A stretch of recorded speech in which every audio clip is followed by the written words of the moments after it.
नमस्कार दोस्तों, राजस्थान में एक मई 2024 से कई सारे बदलाव होने वाले हैं। मई महीने से राजस्थान में 3 बड़ी घोषणा भी लागू होगी। आप भी राजस्थान के निवासी है तो इन सब के बारे में जरूर जान ले कि 1 मई 2024 से कौन कौन से बदलाव होने वाले हैं। आपका खाता भी इस बैंक में है तो ये जानकारी आपके लिए है। 1 मई से सरकार के कुछ नए नियम भी लागू होंगे। आइए जानते हैं नए महीने से बदलावों के बारे। सबसे पहले है कि राजस्थान में अब पूर्व सैनिकों को मिलेगा बीएड का दर्जा। राजस्थान के शिक्षा विभाग ने नई पहल करते हुए पूर्व सैनिकों को सरकारी शिक्षक बनाने की तैयारी शुरू कर दी है। शिक्षा मंत्री मदन दिलावर ने कहा कि पूर्व सैनिकों को अब बीएड डिग्री के बराबर दर्जा दिया जाएगा। सैनिकों की आकस्मिक मौत होने और शहीद होने पर वीरांगना और आश्रितों को अनुकंपा में सरकारी नौकरी दी जाएगी। इसके लिए अधिकारियों को प्रस्ताव तैयार करने के निर्देश दिए गए हैं। इसके अलावा देश के 2 प्राइवेट बैंकों ने सेविंग अकाउंट पर सर्विस चार्ज बढ़ा दिया है। जैसे आईसीआईसीआई बैंक खातों के बदलाव हुआ है, आईसीआईसीआई बैंक ने कैश ट्रांजैक्शन शुल्क,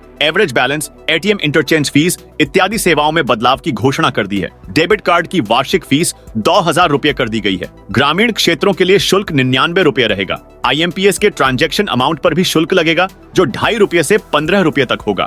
होम और नॉन होम शाखाओं के ट्रांजैक्शन को एडजस्ट किया जाएगा जिसमें थर्ड पार्टी लेन देन भी शामिल है। इसके अलावा यस बैंक करेगा एमएबी में बदलाव। ये प्राइवेट बैंक 1 मई से Yes saving select, savings exclusive समेत कुछ खातों को बंद करने वाला है। अकाउंट प्रो मैक्स में एमएबी 50,000 रुपए होगा। अधिकतम चार्ज 1,000 रुपए होगा। Saving account pro plus, Yes respect SA, Yes essence SA में अब न्यूनतम बैलेंस 25,000 रुपए और अधिकतम लिमिट 750 रुपए होगा। सेविंग अकाउंट प्रो में मिनिमम बैलेंस 10,000 रुपए और अधिकतम 750 रुपए होंगे। इसके अलावा वाहन चालकों ने यह काम नहीं कराया तो भुगतना पड़ेगा जुर्माना। राजसमंद जिले में हजारों की संख्या में वाहनों पर हाई सिक्योरिटी नंबर प्लेट नहीं लगी हुई है। स्थिति यह है कि अभी भी कई वाहनों की नंबर प्लेट पर जाती तो कहीं पर समाज का नाम लिखवा अथवा पद का नाम अंकित करा रखा है, जबकि 30 जून के बाद जिन वाहनों पर हाई सिक्योरिटी प्लेट नहीं लगी हुई होगी उनके खिलाफ कार्रवाई की जाएगी। इसके अलावा दोस्तों, स्कूल सिलेबस में स्थानीय भाषा को जोड़ा जाएगा।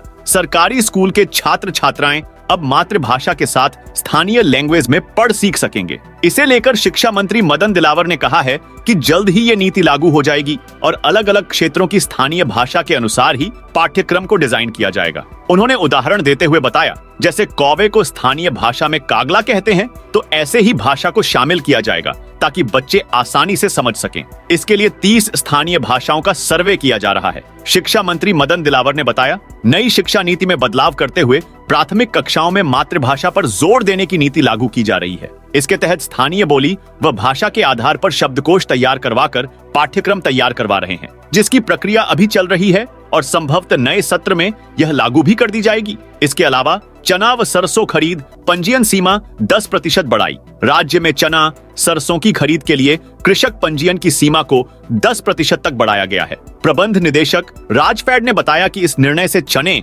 सरसों के लिए कुल 68,386 किसानों को अतिरिक्त लाभ मिलेगा। बढ़ी हुई पंजीयन सीमा का लाभ किसान 18 अप्रैल से शुरू हो गया है। इसके अलावा दोस्तों, आधार अपडेट करने की डेट बढ़ी। केंद्र ने फ्री में आधार अपडेट करने की समय सीमा एक बार फिर 14 जून 2024 तक बढ़ा दी है। पहले यह समय सीमा 14 मार्च को समाप्त हो रही थी। इससे पहले यह समय सीमा 14 दिसंबर 2023 थी। अब आप भी 14 जून 2024 तक फ्री में आधार कार्ड में अपडेट करा सकते हैं। बता दें, यह अपडेट उन लोगों के लिए है जिन्होंने 10 साल से अधिक समय पहले अपना आधार कार्ड प्राप्त किया था और इस पर कोई भी जानकारी अपडेट करना चाहते हैं। इसके अलावा सरकार का नया आदेश, बच्चों से पहले मां छकेंगी स्कूल में मिलने वाला खाना। कोई भी छात्र स्कूली शिक्षा और पोषण युक्त भोजन से वंचित न रहे, इस उद्देश्य से सरकार कई तरह की योजनाएं लाती है। सरकारी स्कूलों में मिड डे मील की शुरुआत भी इसी उद्देश्य से हुई कि छात्रों को पोषण युक्त भोजन और मुफ्त शिक्षा एक ही छत के नीचे मिले। समय समय पर इस योजना में लापरवाही की खबरें सामने आती रहती हैं।